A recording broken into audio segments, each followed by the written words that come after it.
Bu dərsimiz konsolidasiya, ikidən çox şirkətin hesabatını birləşdirməkdən danışır. İkidən çox şirkət deyəndə nəyi nəzərdə tuturuq? Bir, parent, yəni kontrol edən, who controls.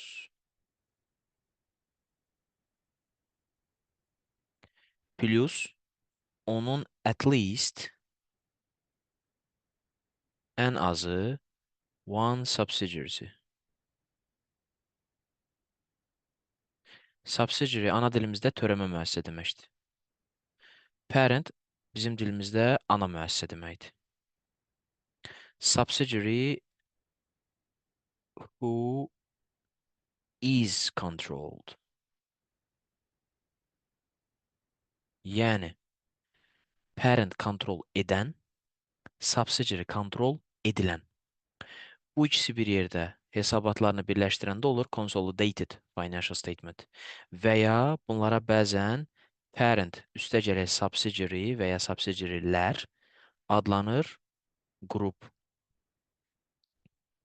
Group financial statement bərabərdir consolidated financial statement. Və consolidated financial statement üçün bizə minimum bir dənə subsidiary lazımdır. Minimum bir dənə. Hansı ki, kontrol edilir. Konsolidasiya edəndə parent öz financial statementini hazırlayır. Subsidiary o da öz financial statementini hazırlayır. Consolidated financial statement bunların ikisinin hesabatından götürülmüş datalar əsasında hazırlanan üçüncü financial statementdir. Yəni bu heç bir halda individual hesabatlara təsir etməz. Buradan götürülmüş datalardan formalaşar. Və burada yazdığımız parent və subsidiary adları bunların hüquqi statusları deyil. Və hər bir şirkət individual özü öz vergisini, mənfəətini və s. hesablayır. Məsələn, parent kompaninin, bayaqki nümunəni yenidən təkrarlayıram, şərti deyək ki, 500 manat qazancı var və deyək ki, 20% vergi ödəyirik. Subsidiary'nin zərəri var, 300 manat zərər eləyib. Konsolidasiya olunmuş hesabata baxanda sanki 200 manat mənfəətdir. Elə görünə bilər ki, yəqin ki, mən 40 manat vergi ödəyəcəm. Xeyr. 500 manatın 20%-i 100 manat mənə vergi hesablanır. Qanunvericilikdə nəzərdə tutulubsa, bu 300 manata görə mənə güzəştlər tətbiq olunacaq və s. Amma həmən il nə qədər vergi ödəniləcək, parent 100 manat ödəyəcək. Əgər 20%-dirsə. Yəni biz burada deməyəcək də ki, olarmı 40 manat ödəyək? Olmaz. Ayrı-ayrı hesabatların cəmində bəlkə də yenə də nəticə 40-a gələcək. Amma biz rəqəmlərə ayrı-ayrı baxıb sonra cəmləyirik. Cəmləyib sonra baxmırıq. Və konsolidasiya etməyin məntiqi qrupun rəqəmlərini bircə görməkdir. Yəni, konsolidasiyanı həm də boşluq deməyim, drawback deyək də buna. Biraz manipulyasiyaya səbəb olan xarakteristikalarından biri nədir? Bəzən şirkətlər yaranmış zərəri ört-basdır eləmək üçün konsolidasiya şəklində hesabatları təqdim edir. Çünki bu subsidiary hesabatına baxsaq, sanki qrup qazancdadır. Amma əslində qrupun şirkətlərindən biri zərər eləyib və digərinin performansı onu ört-basdır eləyir. Yəni biz individual hesabatı, yəni subsidiary'nin individualını əgər konsolidasiyaya baxsaq, performansını görməyəcəyik. Və konsolidasiya hesabatını hazırlayanda müəyyən qaydalar var ki, ona əməl eləməliyik. Yoldaşlar, bu hissəni danışım. Yəqin ki, əlavə suallarınız yaranacaq. Hamısına bir yerdə baxarıq. Excel fayl üzərindən izah edəcəm. Konsolidasiya terminini ilk eşidən kimi ağlımıza gələcək terminlərdən biri goodwill terminidir. Goodwill terminini böyük ehtimalla praktikada eşitmişsiniz. Goodwill termini hərfi tərcüməsi ilə goodwill olaraq tərcümə olunub ana dilimizdə, amma mənasına baxaq. Goodwillin mənası nədir? Goodwill bir şirkət digərini alanda onun xalis aktivlərindən artıq ödədiyi hissənin riyazi dəyəridir. Yəni, mən bir şirkəti almağa gedirəm. Deyək ki, bu şirkətin dəyəri nə qədərdir onu ölçmək istəyirəm. Alacağım şirkətin balansıdır bu. Təsəvvür eləyək ki, həmin şirkətin 400 minlik aktivi var. Bunun 100 mini öhdəlikdir, 300 mini kapitaldır. Və mən bu biznesə pul vermək istəyəndə özümə sual verirəm. Mən bu biznesi alıramsa, mən bu biznesin səhmdarı olurammı? Cavab gəlir, bəli.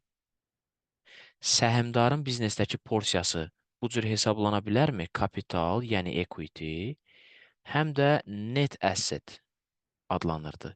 Yəni net worth də deyirdik buna bəzən, xalis sərvət.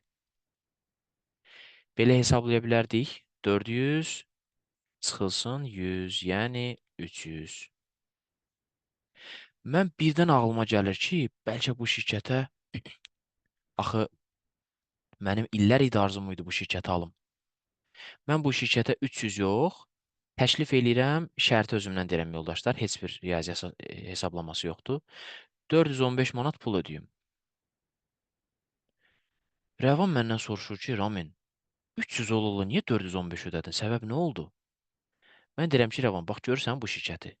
Bu şirkətin bazarda reputasiyası var, müştəri bazası var, sonra yerləşmə yeri yaxşıdır, tanınır bazarda. Yəni hər şeyi vizual balansda görə bilmirik. Çünki onların initial recognition kriteriyalarımız vardır. Reliable measurement-i yoxdur. Yəni mən bu şirkətin balans hesabatında onun müştəri bazasının dəyərini görə bilmirəm. Əslində onlar var. Şirkəti alanda o da mənə gələcək. Amma balans onu göstərə bilmir. Çünki balansda tanınmaq üçün elementin 2 dənə xarakteristikası olmalı idi. Bir, reliable measurement idi. Hansı ki, mən deyə bilmərəm bu şirkətin bazardakı reputasiyası nə qədərdir. Axı ölçülə bilmir bu reputasiya. Reputasiya nə qədərdir? 1 milyondur, 2 milyondur, bilmirəm. Alanda alıcı və satıcı arasındakı razılığa əsasən fair value-su və ya bazar dəyəri əsasında müəyyənləşir. Yəni mən 300 gördüyüm bir elementə 315 manatlıq 415 manatlıq dəyər transfer elədim. Bax, ortada olan fərq 415 və 300 arasındakı fərq mənim üçün goodwill-dir. Və yoldaşlar, goodwill yalnız Consolidated Financial Statement-də görünər. İndividual hesabatda goodwill görünməz. Yəni nə alan müəssisə, nə də satılan müəssisə öz individual hesabatında goodwill adında bir şeyi görə bilməz. Goodwillin xarakteristikalarına baxaq. Goodwill özü bir assetdir. Amma yenə təkrar edirəm, yalnız Consolidated Financial Statement-də görünər. Goodwill assetdir.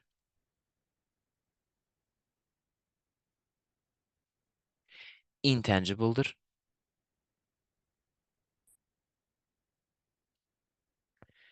Intangible asset oldusa, deməli, intangible assetin xarakteristikalarını özünə götürür.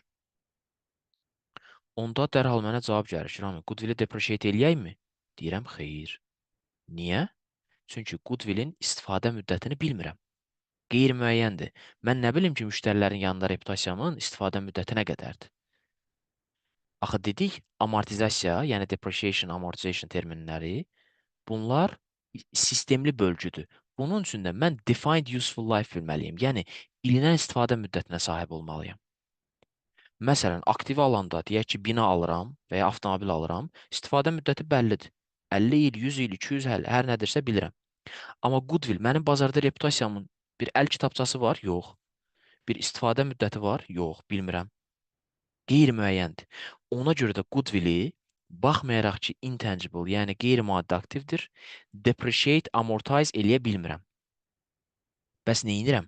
Bəlkə mənim bazarda reputasiyam birdən düşdü, pisləşdi. Bunun üçün impairment deyə bir test var. Impairment nə deməkdir yoldaşlar? Dəyərdən düşmə üzrə test. Yəni deyir ki, Ramin, sən 300 manatlıq bir elementə, şirkətə 415 manat verib, 115 manatda o şirkətin üstündə goodwill almısan. Deyirəm, bəli. Niyə almısan? Çünki o şirkətin müştəri bazasına göz diktin, reputasiyasına və s. İndi həmən o şirkətin bazarda reputasiyası düşüb. Məsələn, deyək ki, həmən şirkət şokolad firması idi. Reputasiyası var idi, müştəri bazası var idi və s. Elə oldu ki, şokoladlardan birinin dadı biraz hansısa bir məşhurun xoşuna gəlmədi. Bununla bağlı bir post paylaşdı və reputasiyamıza təsir elədi. Mənə deyir ki, Ramin, sən bunu bir test elə, bəlkə o aldığın o 115 minlik goodwill dəyərdən düşüb. Bunu necə test eləyirik, bu bizim silabusumuzda yoxdur. Bunun üçün müstəqil qiymətləndirici və sair işə cəlb olunmalıdır. Amma goodwill test olunur və yekununda yaranan rəqəm goodwillin dəyərindən azaldılaraq bizə xərc yaradır. Bunun tərsi də doğrudur. Negativ goodwill deyə bir anlayış var. Buna bəzən bargain deyəcəyik. Bu proses nə vaxt olur? Əgər mən 300 olan bir şeyə şərti deyirəm, 250 manat pul versəydim. Birinci halda ucuz bir 300 minlik bir şeyə 415 min vermişdim. Yəni ucuz olan nə isə baha almışdım. Çünki reputasiyanı nəzərdə saxlayırdım. Burada isə 300 min olan bir şeyə 250 verirəm. Deməli, ortada 50 minlik mənim qazancım var. Bu bizim silabusumuzda yoxdur, hər ehtimala səsləndirirəm. Bəs yaxşı yoldaşlar, goodwillin hesablanması necə baş verəcək? Kitabda bu qədər qəliz nümunəmiz yoxdur, amma hər ehtimala tam başa düşməyimiz üçün mən sizə maksimum rastlaşa biləcəyiniz ən qəliz nümunəni deyəcəm. Təsəvvür eləyək ki, ekrana baxaq, goodwillin xarakteristikalarını təkrarlayaq bir də. Intangible assetdir, yalnız consolidated financial statementdə görünər, individual financial statementdə görünməz, amortize olunmaz, amma impairment test olunmalıdır. Goodwillin formulası var. İzah eləyəcəm təbii ki, yoldaşlar. Formulanı sadəcə deyib getmirik. Formulamızı zəhmət olmasa əzbərləyək, gələn dərs soruşacam. Ona görə yox ki, mən soruşacam öyrənin. Ona görə ki, imtahanda da düşəcək və praktikada sizə lazım olacaq. Mənasını başa düşək. Formulamız bu cürdür. Consideration transferred və diqqətinizi bir şeyə çəkmək istəyirəm, yoldaşlar. Gördüyünüz kimi, ərinmədən hamısında eyni şeyi təkrarlamışıq. At acquisition, at acquisition, at acquisition. Nə deməkdir? Alış tarixində. Yəni, goodwill həmişə ilk hesabata düşdüyü tarix alış tarixidir. Ona görə də formulada at acquisition termininə %100 fokuslanırıq. Yəni, deməyin də onsuz da at acquisition'ı bilirəm. Hər dəfə təkrarlayın ki, imtahan üçündə, praktika üçündə yadınızda qalsın. At acquisition termini, yəni alış tarixi termini burada %100 təsir edən bir faktordur. Consideration transfer, yəni şirkəti almaq üçün nə qədər vermişik? Transfer eləmişik. Tək puldan getmir, yoldaşlar, söhbət burada. En qədər element olacaq. Hamısından danışacağım. Plus fair value of NCI, bu bizim üçün təzə termindir. Çıxılsın fair value of net asset. Əla. Keçdiyimiz terminlərin hamısı bizim üçün yenidir. Gəlin görə burada nədən danışır. Consideration transfer terminini testlərdə görəndə bizə nə deyir? Cavab. Ana müəssisə törəmə müəssisəni, yəni subsidiarini almaq üçün nə qədər dəyər transfer eləyib? Mənası budur. İkinci, NCI deyə burada da bir termin var, yoldaşlar. Bunun açılışı nədir? Non-controlling interest. Qeyri-nəzarət payları və yaxud da bizə aid olmayan hissə. Tərcüməsi belə çıxacaq. Bu nə deməkdir? Bunu dərsdə tort və ya pizza nümunəsinə bənzədirəm. Təsəvvür edin ki, bir pizza almaq istəyirik. Həmin o pizzanın dəyəri, məsələn deyək, 20 manatdır. Amma mənə pizzanın hamısı lazım deyil. Deyək ki, pizzanın 75%-ni mən alıram, 25%-ni başqası alır. Bax, o pizzanın mənə aid olmayan hissəsinə NCI deyirik. Non-controlling interest. Bunu şirkətə yansıtsaq, bir şirkəti həmişə %100 biz almayacağıq. Bəzən o şirkətdə başqalarının da payı olacaq. Amma burada mütləq bir şeyi nəzərdə saxlamaq lazımdır. Şirkətdə pay sahibliyimizin neçə olmağından asılı olmayaraq, həmişə kontrol sözünü gözümüz axtarmalıdır.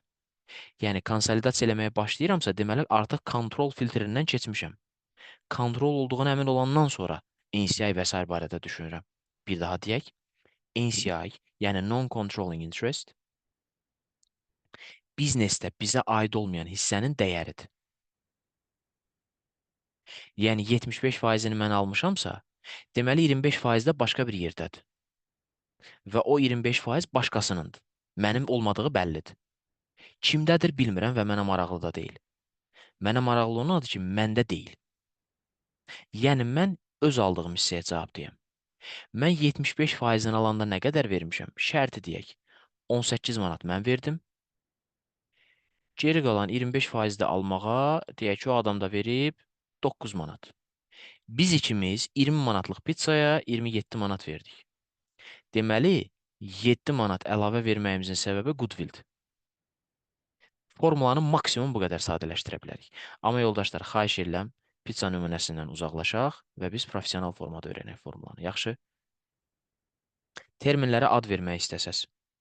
Consideration transfer nə deməkdir sualının cavabı ana müəssisənin, yəni parent company-nin törəmə müəssisəni, yəni subsidiary company-ni almaq üçün, səhmlərini almaq üçün transfer elədiyi dəyər. Baxın, pul demirik, dəyər. Nə demək istəyirəm, izah edəcəm. Üzərinə gəlinsin. Fair value of NCI, yəni başqası bu şirkət almaq üçün nə qədər ödəmişdi? Burada bir not qeyd eləyək. Bu, yoldaşlar, bir estimate'dir. Başqası şirkəti neçəyə alıb, bununla bağlı mənim həmişə dəqiq rəqəmim olmaya bilər. Çıxıram. Net asset. Bu kimin net assetindən danışır? Subsidiary-nin. Törəmə müəssisənin net asseti, yəni xalis dəyəri. Net asset. Net assetdə nələr var idi? Yadımıza salaq. Net assetdə var idi səhm kapitalı, yəni share capital. Sonra share premium. Retained earnings, yəni bölüşdürülməmiş mənfəət. Revaluation rezervlər, yenidən qiymətləndirmə rezervləri və other reserves. Digər rezervlər bizim silabusda yoxdur. Amma hər ehtimala indidən formulamızı belə öyrənək. Yəni, net asset deyəndə imtahan üçün tövsiyəm. Bunların adlarını ayrı-ayrı yazıb, hər birinin qarşısında rəqəmlərini yazın. Formulanı öyrəndik. İndi gəlin, görək bu məntiq bizə nə deməyə çalışır. Təsəvvür eləyək ki, yoldaşlar. Diqqətlə qulaq asaq, xahiş edirəm.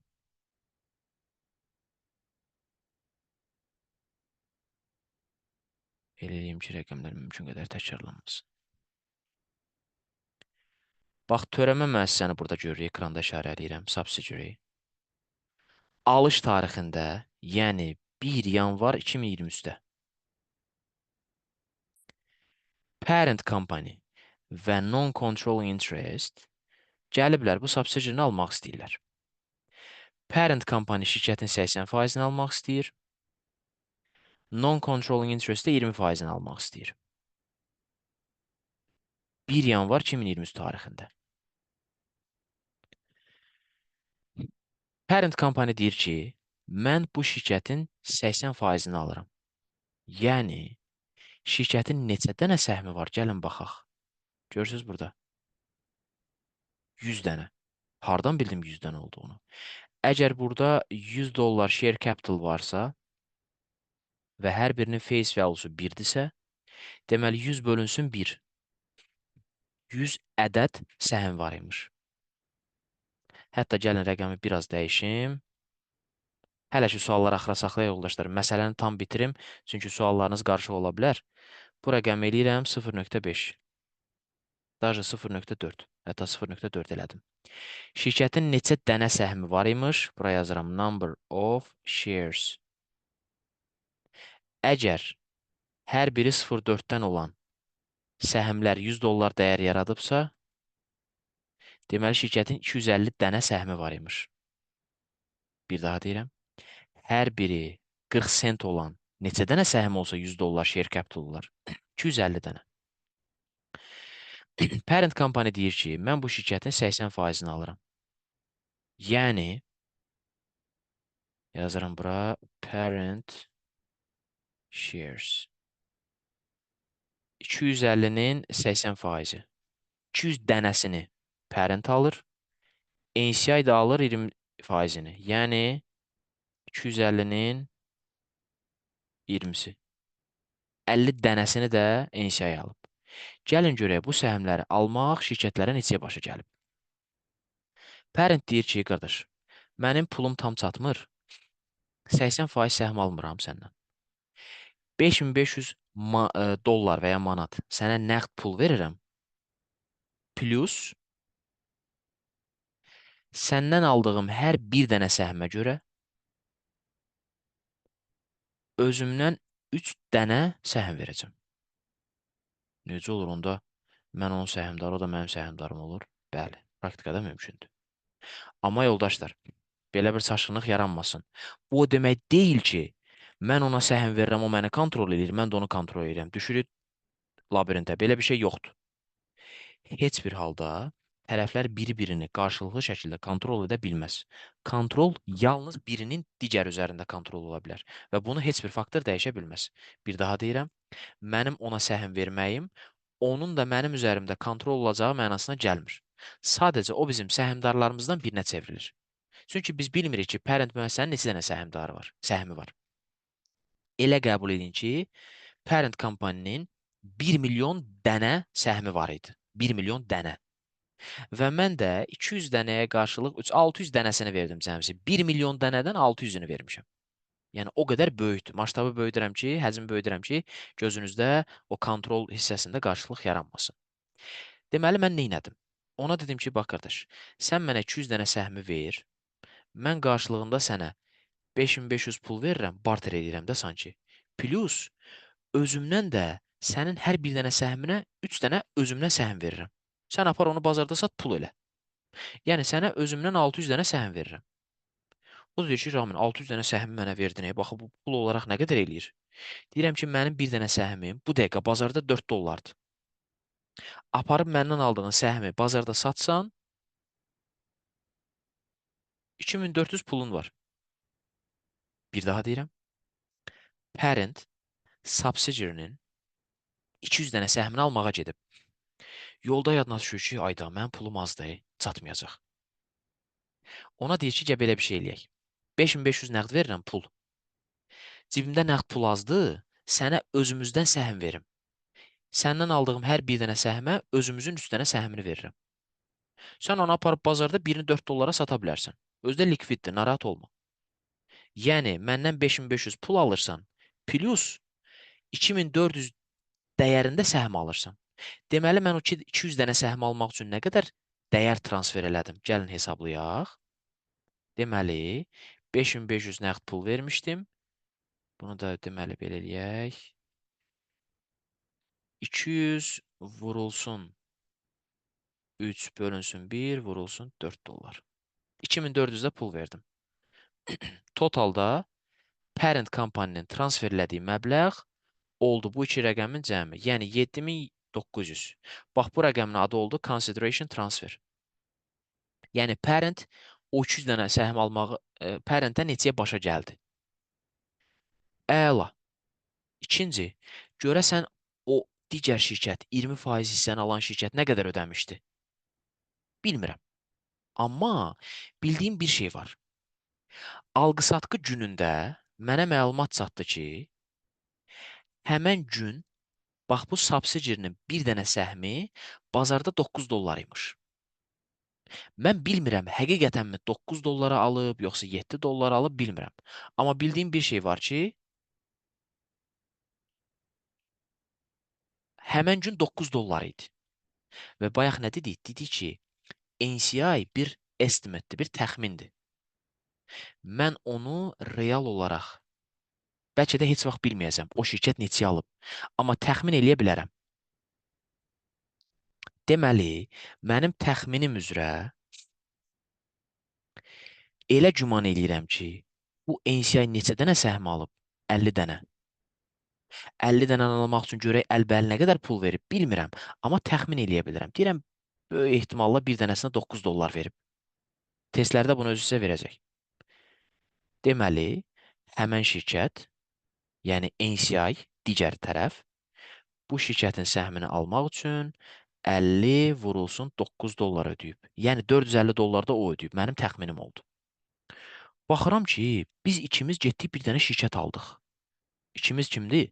Parent və NCI. Parent deyir ki, hörmətli mənim investorum. Yəni mənim investorum yox, partnerim deyək də. Mən də almışam, sən də almısan. Bu şirkət kimizindir? Mən 7900 ödədim. Böyük ehtimalda sən də 450 manat ödəmsən. Biz ikimiz bu şirkəti almağa nə qədər ödədik? 8350. Bəs yaxşı, aldığımız o şirkətin dəyəri nə qədər idi? Net dəyəri, net əsəti. Deyir, gəl hesablayaq. Gəlirik, alış günündə, bax o subsidiarinin net əsətinə baxırıq. Çünki onun net əsəti biz səhmdarlara çatacaq dəyərdir. Deyirik ki, alqı-satqı günündə subsidiarinin share capitalı 100 idi, share premiumu 500, retained earnings 5000, revaluation rezervi 600, digər rezervləri də 60 manat. Başqa sözlə, alqı-satqı günündə törəmə müəssisənin xalis dəyəri 6260 imiş. Bəs biz nə qədər verdik? 8300. Görəsən biz səhvmi elədik? Xeyr. Bizim yəqin ki, orada gözümüzü dikdiyimiz nəsə var idi. Boşu-boşuna ödəmədik o pulu. Nəticə etibarilə NCI və Parent ikisi bir yerdə 6200-lük bir şirkətə 8300 verdilər. Artıq ödəməklərinin səbəbi goodwill. Vəssalam. Bu da goodwillin tərifi, anlayışı. Yenə təkrar edirəm. Goodwill intangible'dır, yəni qeyri-maddi bir məhfumdur. Heç bir halda subsidiarinin öz hesabatında görünməz, heç parentdə də görünməz. Yalnız consolidated financial statementdə görünür. Və goodwill bir estimationdır, bir təxmindir.